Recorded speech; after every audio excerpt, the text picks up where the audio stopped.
Olá, meus amigos cafeicultores, profissionais do agro, estudantes e apreciadores de um bom café. Tudo bem com vocês aí? Aqui com a gente está tudo bem, gravando em casa hoje é um sossego. E essa foi a forma que a gente encontrou de interagir ainda mais com vocês. No nosso dia a dia, a gente recebe nas nossas redes sociais muitos questionamentos e perguntas do nosso dia a dia de campo, de pesquisa, do que a gente tem feito com os nossos consultados. Não é isso, Otávio? Exatamente. São muitas perguntas, sobretudo quando a gente faz as enquetes, né?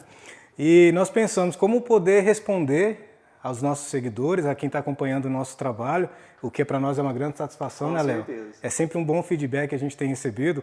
E para a gente tá promovendo uma boa resposta, uma boa interação, nós resolvemos gravar um vídeo pegando as principais perguntas, né? Não é que é principal, porque toda pergunta é importante, mas talvez as perguntas que mais abrangem os problemas que hoje nós estamos vendo no campo. Então, em vez da gente responder só para pessoas isoladamente, resolvemos fazer um compilado das perguntas e trazer as respostas aqui, né? É isso aí. Isso vai acontecer semanalmente. À medida que a gente for lançando as enquetes e as perguntas forem surgindo, assim como tem surgido toda semana, não só nas enquetes, mas o pessoal pergunta muito em direct para nós e, né, em off, então a gente vai respondendo essas perguntas, porque só assim a gente consegue, logicamente, levar conhecimento até você e a gente aprender também, que a gente corre muito atrás, né, Otávio? Com certeza. Para responder essas perguntas. Então, a partir da demanda que nós observamos hoje com as perguntas, nós podemos direcionar os temas dos vídeos, né, Léo? É isso aí, Otávio. E no dia de hoje nós vamos responder as perguntas que nós fizemos sobre a enquete da semana passada, que foi o nitrogênio. O nitrogênio, para a gente começar a afinar o machado, é um dos elementos mais importantes hoje na cultura cafeeira, ou mais demandado, né? Não existe elemento mais ou menos importante em qualquer cultura que seja. Todos os elementos são extremamente importantes pela planta, né? A começar pela lei de Lienberg, a lei do mínimo.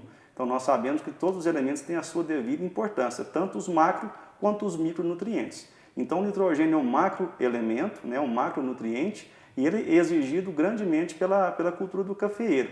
Por quê?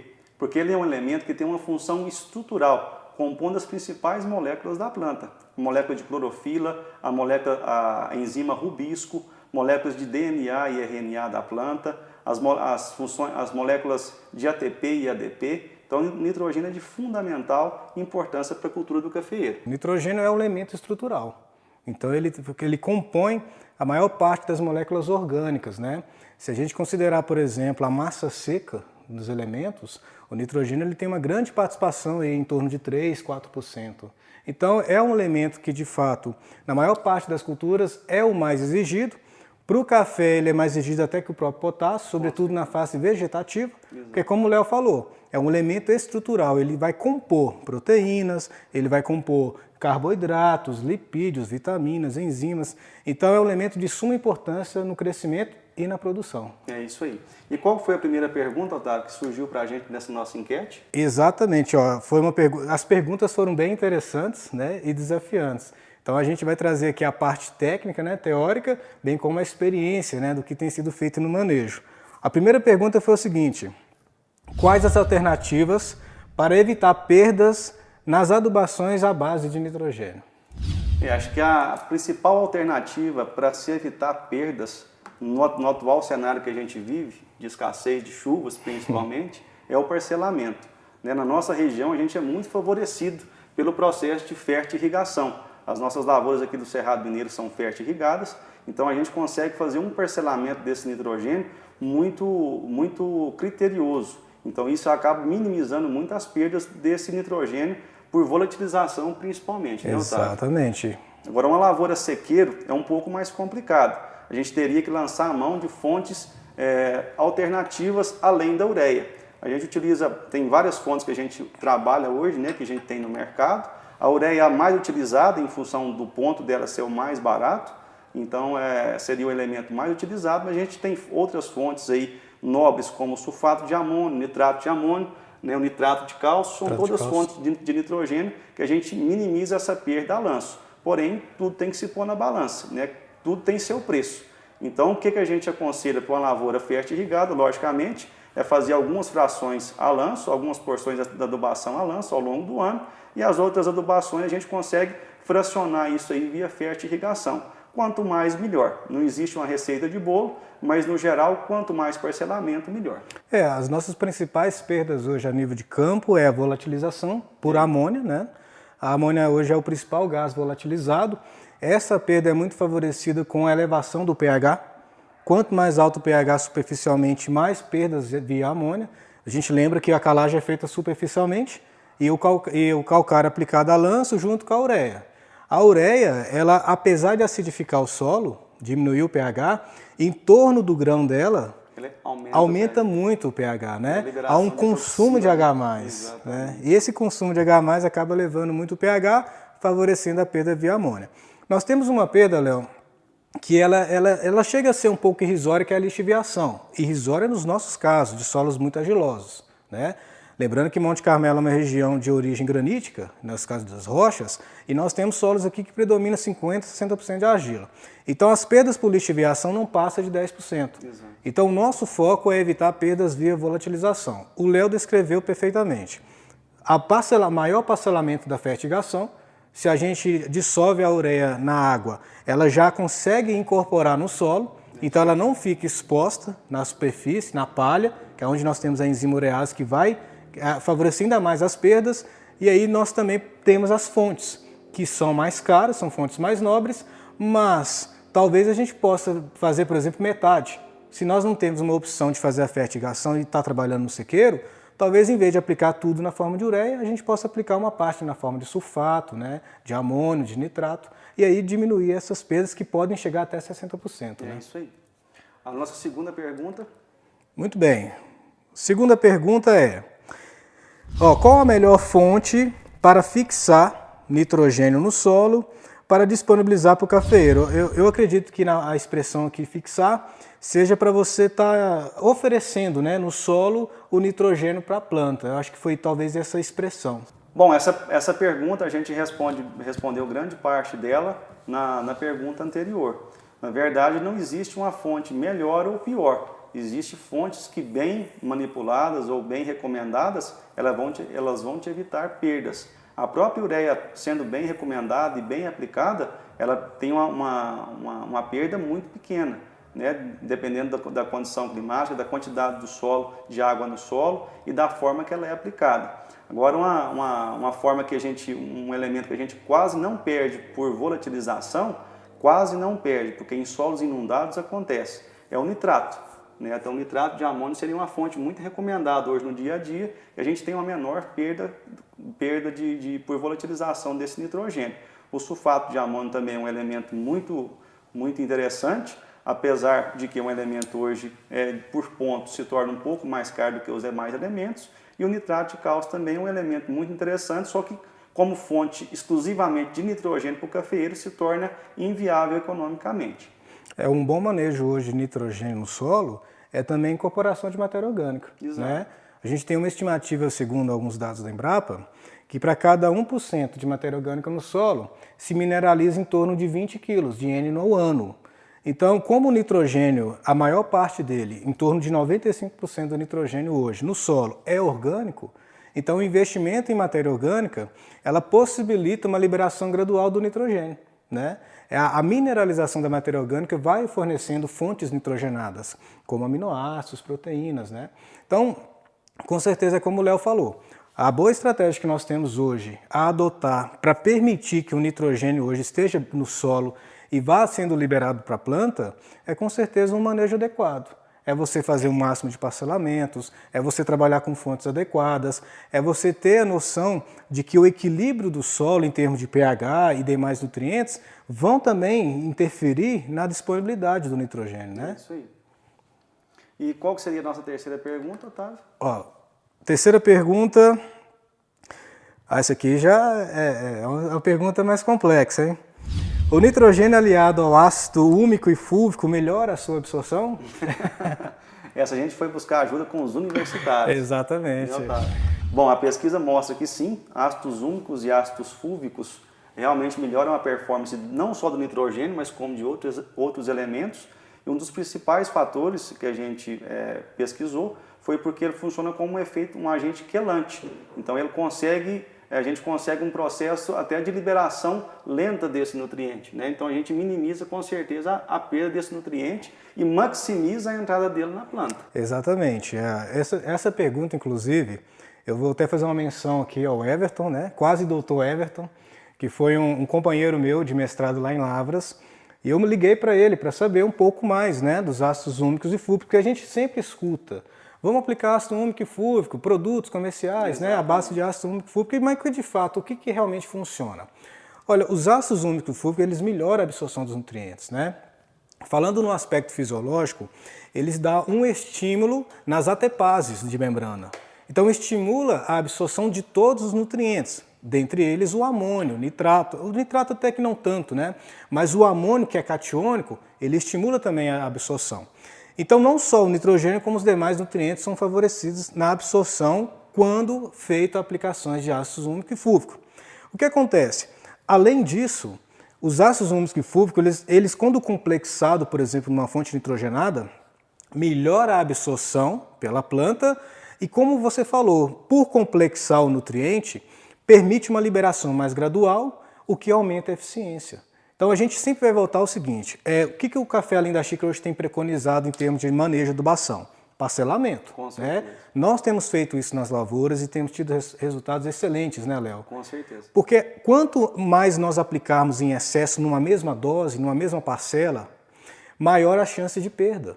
E a gente tem que entender que a planta ela não tem condição de absorver uma quantidade muito grande de adubo, né? Exato. Quando você parte para a parte de fruticultura, por exemplo, vamos falar uma cafeicultura do Espírito Santo, né? Que é uma cafeicultura de uma altitude muito baixa e muito quente.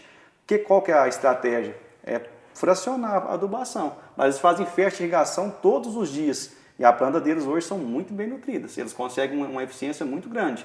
As frutíferas também da mesma forma. As frutíferas hoje, vocês conseguem extrair 60 toneladas de manga hoje com 80, 90 pontos de nitrogênio. Olha só. O que é isso? Eficiência. Primeiramente, estrutura de solo, sistema radicular e eficiência na adubação. Com certeza. Então a gente tem que começar a partir para esse lado. E o ácido úmico e ácido fúlvico, realmente a gente consegue enxergar que tem tido bons resultados, né, nessa maximização e nessa qualificação dos nutrientes dentro da planta.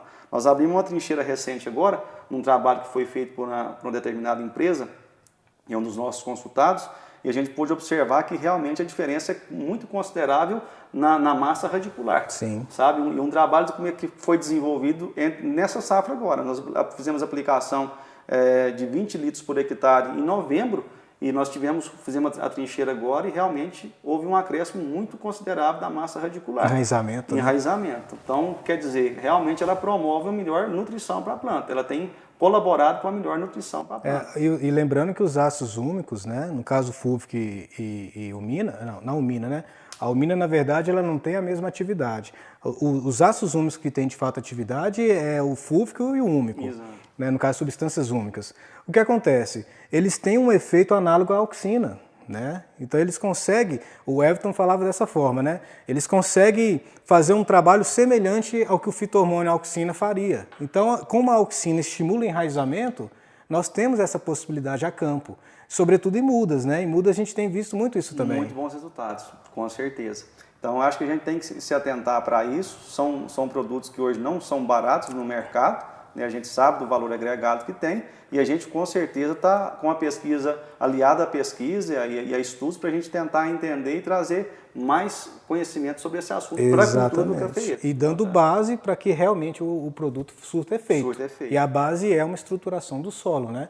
É o que a gente tem visto, temos feito nas fazendas que a gente assiste, né, Léo? E os resultados têm sido realmente satisfatórios. A gente vai falar em si, com certeza promover mais vídeos sobre esse assunto, mas a estruturação de solo realmente tem sido um gargalo muito grande aqui na nossa região, não só aqui, acredito eu que em toda a região cafeeira. E agora que a gente está começando a acordar para isso, né? Então, muito mais do que nutrição, muito mais do que a biologia do solo, muito mais do que outros fatores, a gente tem que se atentar para a estruturação do solo. Com e certeza. É o que a gente tem buscado e já está começando a ter bons resultados. Graças a Deus, né? Próxima pergunta.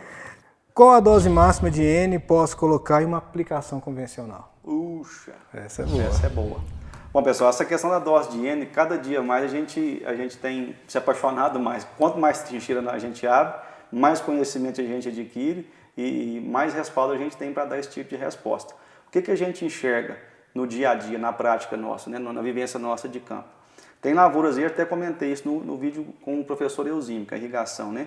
Tem produtores aí extraindo média 50, 60 sacas de café com 350, 320, 350, 380 pontos de nitrogênio por hectare. E tem produtores que não estão alcançando aí 45, 50 sacos, ou talvez até menos, com 550, 600 pontos de nitrogênio, e a lavoura ainda fica mal nutrida. Qual que é o principal gargalo? É o que a gente acabou de fazer, estruturação de solo. Se você não tiver um solo estruturado fisicamente, quimicamente, biologicamente, você vai trabalhar e cada vez mais extrapolando essas doses de nitrogênio. Então, e a gente tem vários gargalos dentro disso aí. Através da elevação das doses de nitrogênio, a gente vai tendo desequilíbrio para várias outras coisas. A gente sabe disso. Eu acho que podia ter até uma pergunta nesse sentido. O desequilíbrio de nitrogênio gerando problemas seríssimos na nossa região, com bicho mineiro, cochonilha, pseudomonas, que é um problema que voltamos a ter na região novamente. Então a gente tem que se atentar muito a isso. Então, mais uma vez eu falo, não tem receita de bolo. No dia a dia nosso, vai de acordo com a recomendação, logicamente, a gente segue alguns boletins técnicos, mas a gente tem essa vivência de campo e essa observação que tudo tem que ser ponderado. Então, através da extração que eu vou ter, a gente vai ponderar o nível de nitrogênio. Existem cafés que o pessoal, eu já conheço vários consultados dessa forma, já vivenciei isso aí por 12 anos, os cafés de baixada que não produzem. Não adianta carregar no nitrogênio, pelo contrário, café de baixada que não está produzindo, a gente tem que tirar a mão no nitrogênio, né? Quem quiser saber mais sobre esse assunto, entre em contato, a gente tem muito embasamento e muito fundamento para esse tipo de café. Então, o café de baixada tem a ciência para produzir, a gente consegue produzir. Ontem assisti um vídeo do Gustavo Renaldo, no Pé do Café, que por sinal foi uma live espetacular. Depois, quem tiver tempo, assiste essa live, foi muito bacana. E parabéns, viu, Gustavo, pelo seu trabalho aí no sul de Minas. Ele fala da mesma forma, a gente consegue produzir café em baixada, mas tem que tomar muito cuidado com o nitrogênio. Né? A gente hoje já consegue estabelecer pontos de nitrogênio para esse tipo de café. Então não existe receita de bolo, mais uma vez, né, Otávio? Exatamente. Quantos pontos eu posso chegar, não existe o limite e o mínimo. Então a gente tem que trabalhar nesse meio termo. Se a gente pegar hoje o que tem de boletim, né? Os principais, que é de São Paulo, IAC, o boletim 100. E se a gente pega o de Minas Gerais, no máximo 450 pontos, né, de N. Mas o que acontece? O nosso grande problema é pensar da seguinte forma: o que de fato a lavoura vai aproveitar? Né? A primeira etapa que a gente faz para aumentar a eficiência é os parcelamentos. Mas se a gente aduba demais em nitrogênio, a gente acaba vegetando demais a planta. Nós temos visto isso a campo. Com certeza. Plantas às vezes muito vigorosas, muito vegetadas com a produção pequena.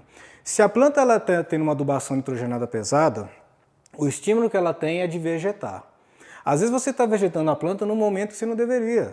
Você está vegetando a planta no momento de produção que ela deveria focar e concentrar as suas energias, os seus fotoassimilados, para os frutos.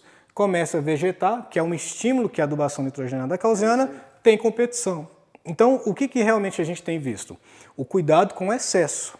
Né? Às vezes o excesso causa mais problema do que a falta. Eu sempre falo, o muito nem sempre é muito. Exatamente. Muito cuidado, o muito nem sempre é muito.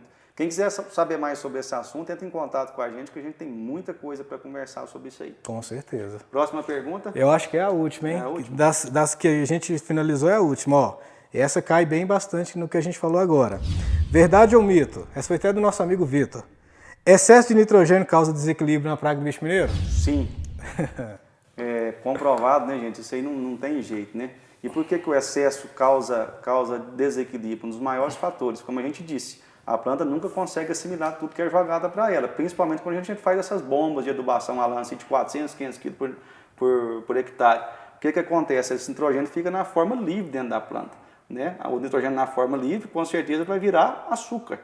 Não é isso, Otávio? Vai sobrando aminoácido, vai sobrando açúcar, Exatamente. Né? O que é o açúcar hoje, aminoácido para a planta, em excesso?